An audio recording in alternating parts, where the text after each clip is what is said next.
Armada Book 1 Chapter 12 The Norsets Part 1. Sometime in May 2059. Boren and Janan beamed over to Andrew's bridge. We need more time to prepare the clones for eventual use as hosts. To secure them in your ships. Andrew exclaimed, we cannot travel with thousands of your clones. What we could do is to set up TPs in your 3 planets and you could transport them to the other end of the line. As we speak, several ships from Alan's Armada are setting up TPs towards your home galaxy. I estimate that they would be done in 2 months. The most important thing we need to do now is for your people to prepare all the things you need when we take over the occupied planets. GX1 appeared one by one at the bridge. First to arrive was Ellie. What's so important, Janan? Ellie asked. There is something we need to show all of you. Let's wait for the others. Janan said. Our top scientists will go with your ship, Ellie, so you have all the time to talk to them. We will also beam over to your ship all the body of data that we have so you can assess them for your use. The information will enable Olive and your other ships to connect to our data systems. Boren said. Why the generosity all of a sudden? Ellie asked. We owe you. Janan said. GX1 is now complete with Eric's arrival. Olive, can you beam us to the location I came from, please? Boren said. Olive made the necessary precautions and beamed them all to the place, which looks like a large warehouse. What's all this, Boren? Andrew asked. Boren explained, this machine, which we call a formulator, is a large version of our booth. It does not look like a booth, but it basically creates something that we want done telepathically or not. So what did you create? Ellie asked. We created parts of the plasma cannons. He seems to instruct the machine because it opened up to reveal a square cannon, sleekly tapered and shiny. Our scientists redesigned your plasma cannons, cut them in parts and used different materials that are easier to produce and will perform better. The cannon tubes and support structures are made from a composite of carbon, which is like black diamond. If you notice, the bore is square but slightly tapered. We realized that a square plasma shot can be made to be pointed for finer penetration. The shape of the plasma can now be pre-programmed. You can make it longer, rounder or more square, thicker plasma or more metal.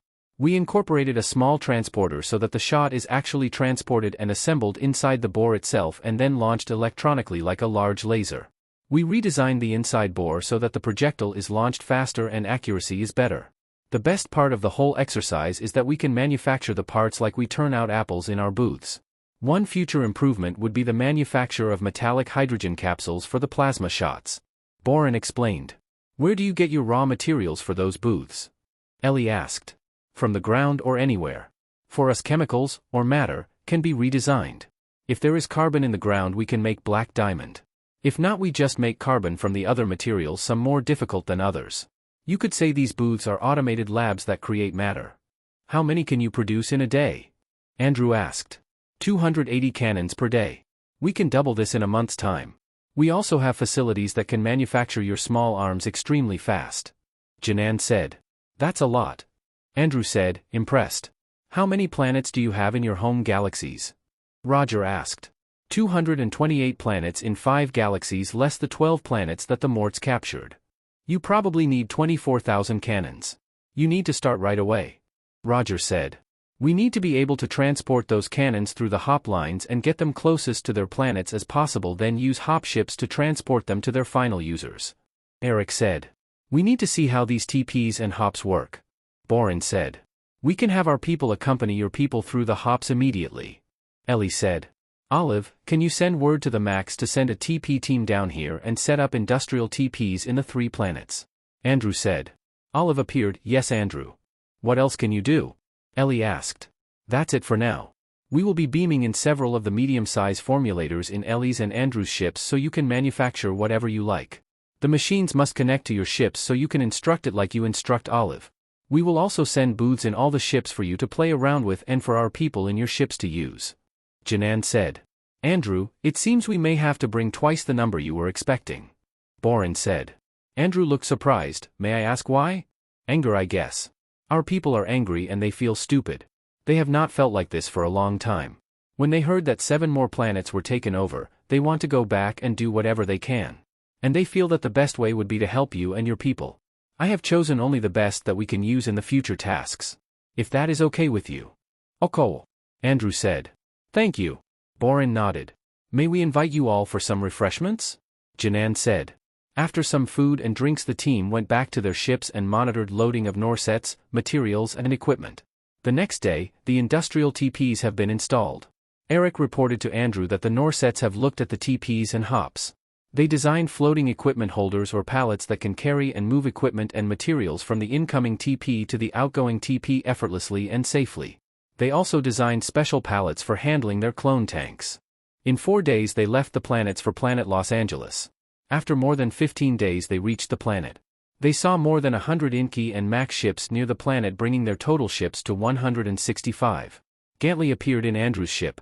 I have gathered all the ship commanders and captains at your mission hall. They will start arriving shortly. Olive appeared. The hops have now reached 1.1 BLY towards the Norset galaxies in 22 hops. They would need 38 more to reach the first planet in the nearest Norset galaxy, more than 2 BLY away from that point. The Norsets have been arriving through the hops in the last 8 days, bringing with them the cannons. They have ended at the one of the farthest hops planet and created a warehouse for the equipment and materials. They have also started to create underground facilities for their clones. They have chosen the planet as an outpost. Andrew walked to the mission hall and saw the commanders already animated about the mission at hand. Andrew started, "Sit down, ladies and gentlemen. As you already know, the mission is to remove the Morts out of the occupied planets and secure the Norset consciousness so they can occupy their new clone bodies. I'd like Gantley, Boren, Eric, Roger and Gadden to come out with the specifics and we would talk about it. We also need to install the cannons and TPs around their galaxies. Our cloak protects us from them, so we would use this advantage to the fullest. I do not want to blow up any of their ships if you can help it, because our studies show their ships are usable as hop ships.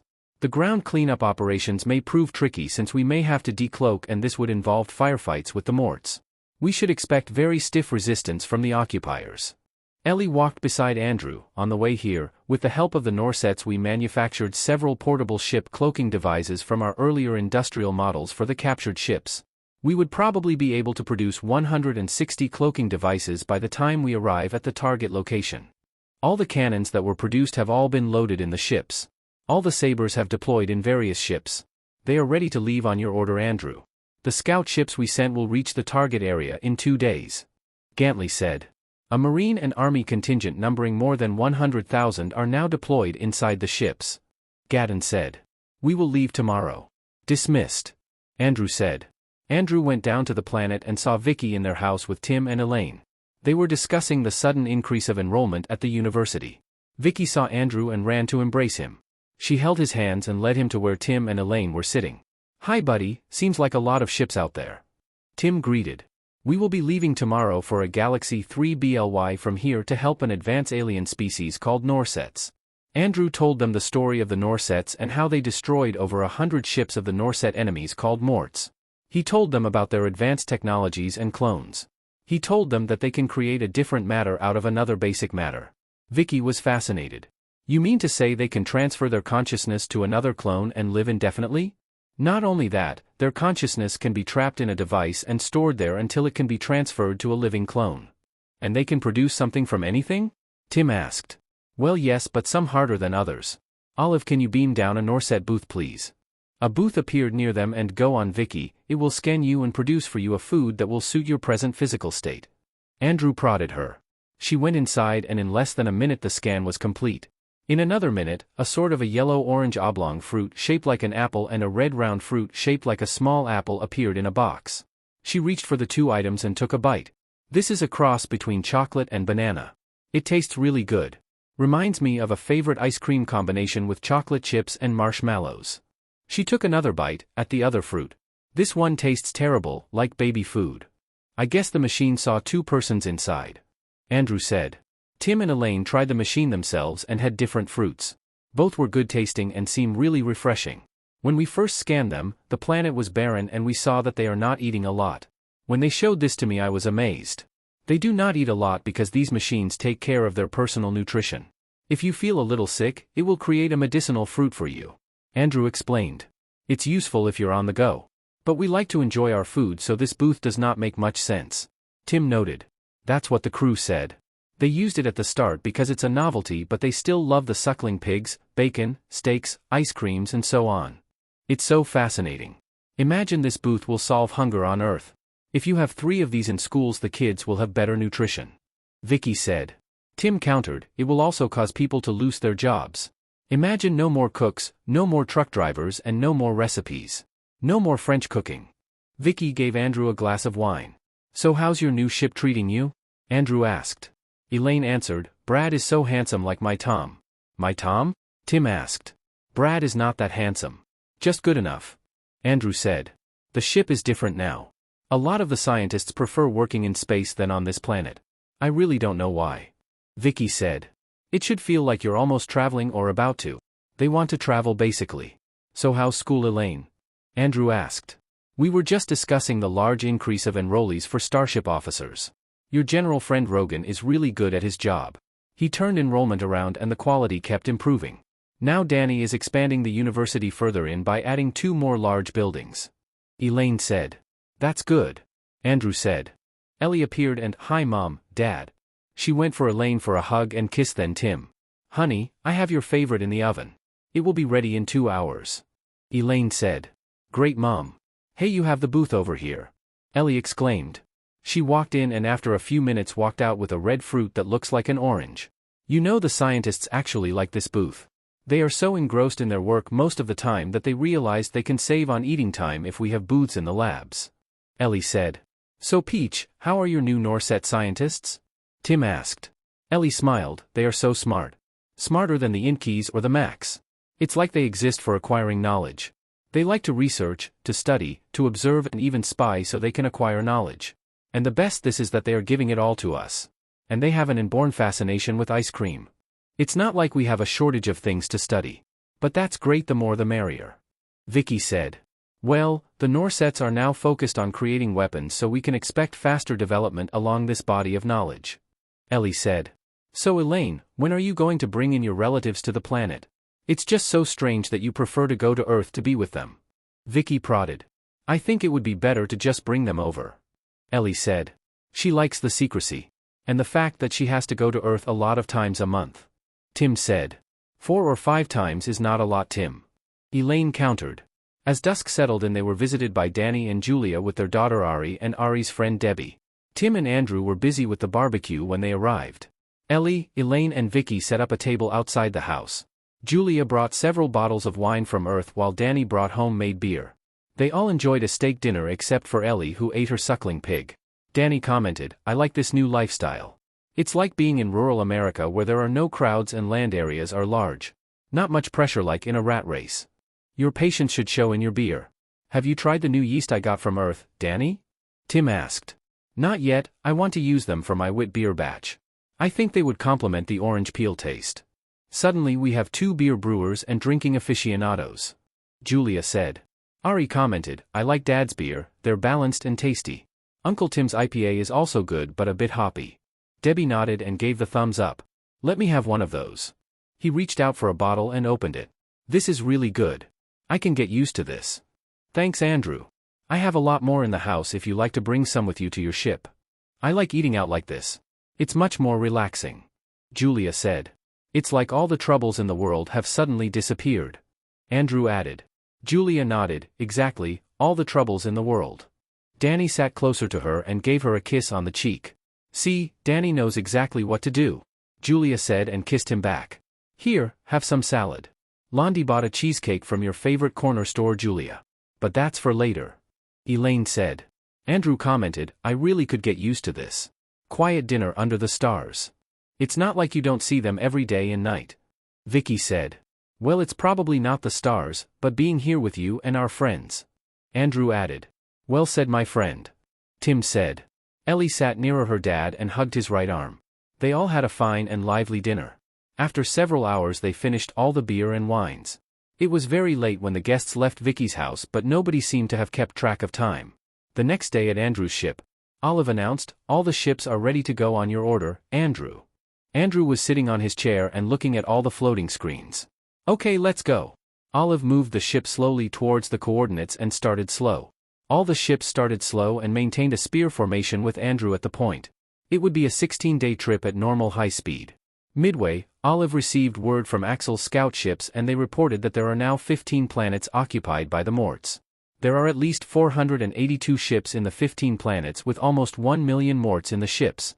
The 15 planets have turned into garrisons, with each planet having as many as 2,000 garrisons. The scout ships estimate the Mort forces on the ground easily number 3 million. They also reported that the Morts are preparing to invade another planet and the Norsets preparing to defend it. The Norsets have more than 400 ships. And it seems these would be the last of the Norset ships in the galaxy. The whole Norset galaxies were producing 200 ships a month, but the fight is one-sided and they were losing more ships than they could produce. The target planet is all but abandoned except for the laser batteries. They estimate the Norset population captured to be around 15 million. Boren told Andrew's group that the number of Norset consciousness in the traps would be many times more than this number. With the report GX-1 beamed to Andrew's bridge. Gantley, Boren and Janan also appeared. So guys, what do you think? Andrew asked the group. I think the 482 is the spear. They know they are facing more than 400 Norset ships, so I believe there would easily be another 300 or so more ships on the way. Roger said. Boren, is there a way to communicate to your people to stand down and wait for us? Andrew asked. We are still more than 1 BLY away. If we reach 600 MLY we can send a message to them. Otherwise, we would have to wait and hope they do not get into trouble in the next 3 days. Let's work on the assumption that there will not be any engagement between the two sides in the next 2 days. What do we do? Andrew asked. Janan answered, for one, we can warn them to stand down and wait for us. If the Morts attack the Norset ships, we should tell them to make a run for it. The Morts will surely follow since they would assume their backup ships will take care of the target planet. Gantley said. We need to know how far behind are the backup ships? Olive, can you ask them please? Ellie said. That's correct, Ellie, we need to know how much time we have to deal with 482 ships and how much time it will take the backup ships to arrive at the location of the 482 ships. Andrew said. Olive answered, they estimate 3 days. The Norset commanders must know there are backup ships coming because of their long-range scanners would show them. Boren noted. So it's a suicide mission for the Norsets. Gadden said. Yes, but that probably does not matter much to them. Janan said. Olive, tell Axel and his scouts to tag the power plants and main engines of the 480 ships. Tell them to be very careful, absolutely careful. They may not be on alert now because they are not on attack mode yet. This will be our backup. Andrew said. After a few minutes, Olive announced, they said they are almost finished tagging those. They would start planting videos and small bombs shortly, just in case. The ship operatives are good. Roger commented. Gantley noted, that's actually SOP. But then again, they are from Roden's fleet guards and they were trained by General Cook. Tell them to remove the engines and power plants in the event they engage the Norsets. I don't want any Norset ship lost. Andrew said. Eric added, the issue now is that we should deal with the backup ships. We should just tell the scouts to tag the engines and power plants of the backup ships. Ellie said. Eric continued, the problem there would be that the scouts' ships will leave the target area and we would lose our eyes. Why don't they split? Boren asked. Gantley answered, that makes both our eyes less secure. When we are able to contact the Norsets we would tell the scouts to tag the backup ships, that way we do not lose our eyes. They would have a few days leeway. Andrew said. How about the garrisons on the planets? The problem is that they are just too many. Gadden said. I believe tagging the Norsets would be easier to do because they are concentrated in one area, especially at night. Boren said. Andrew countered, not really, my inclination is to tag the Morts first. My thinking is to look for a planet near the solar systems to dump all the Morts into. Once they are there, it would be easier to secure one planet than several planets. The prisoner planet would be a bargaining chip later on. Ellie noted, 482 ships and another 300 or so. 800 ships would have, maybe more than 2 million Morts. If we have more than 200,000 taggers, they would have to tag 10 Morts each within a day. 10 is very risky for a tagger. Norsets will take that risk. Janan said. Roger countered, but you don't have the experience like the Max, Inkies and Marines do. These guys are really good at what they do. Eric added, let's say we give the taggers 3 days to do the 2 million tags. What about those on the ground? 3 million Morts and they are all over the place. We operate 2 planets at a time. We usually divide the area into target squares and assign taggers based on the probable target Morts in the area and send them near the targets. Andrew said. That would take another 7 to 8 days to tag 15 planets, maybe longer because they are scattered. Ellie said. Why don't we increase the number of taggers? We have the new contingent and some of the best Max sleuths. We have to start them somewhere. I don't really like to deploy the Norsets because they absolutely hate the Morts and this might cause a problem. Andrew said. The time needed could be reduced by half, but I think we would be lucky if it reduces by a third. Roger noted. There may be a real need for cleanup missions for stragglers. And it could be messy. Gadden said. Boren, tell us again, how does the consciousness get captured by the traps? Andrew asked. The key is proximity of less than 100 feet. The traps send out signals that the consciousness is attracted to and they home in on the signal. In a way it draws them into the trap. Each trap can hold up to 1,000 entities. What happens if they are farther than 100 feet? Gantley asked. They get lost around and after a few days they are gone. Boren said. Where do they go? Ellie asked. Janan answered quickly, to heaven. Where else would they go? If we bomb a garrison and the next day we drop these traps, will we be able to harvest all the Norset consciousness? Andrew asked. Janan explained, not all. Yes, for some, but some may have just left the area. The way they travel is unpredictable, they float around but we don't know where. We have no gadget to detect them. So it's really a combination of tagging the Norsets or the Morts depending on the situation. For example, if the Norsets are bunched up, then we take the opportunity to tag all of them at once so that we can beam them to the ships or a safe area. But we must assume we cannot tag 15 million Norsets. If the Morts are in one place we do that too. In the end, time may not be on our side and we may have to go down and shoot some of them or bomb the garrison, then immediately releasing the traps, if we have traps at all. And if we mess up, this could turn into a long protracted war. Andrew said. Roger added, there's another situation we may encounter. Once the Morts on the ground notice there are no more Morts in space, they may just start killing the Norsets. Boren agreed, that could happen. It's in their character to do wild things. Okay, the priority is to tag the Morts, not Norsets. Olive, tell all the ships. Andrew said. Patience then must be our ally. We do not move until we are forced to, otherwise we tag and do all the preps until we are finished. Ellie said. In the meantime we should recheck our tags, make sure we have enough and our taggers precisely know the ships they are beaming into. The rest of the way tell the experienced taggers to teach one new tagger the tricks of the trade. Let's meet again after the Norsets are notified. I want to know how many traps we can get. Andrew said.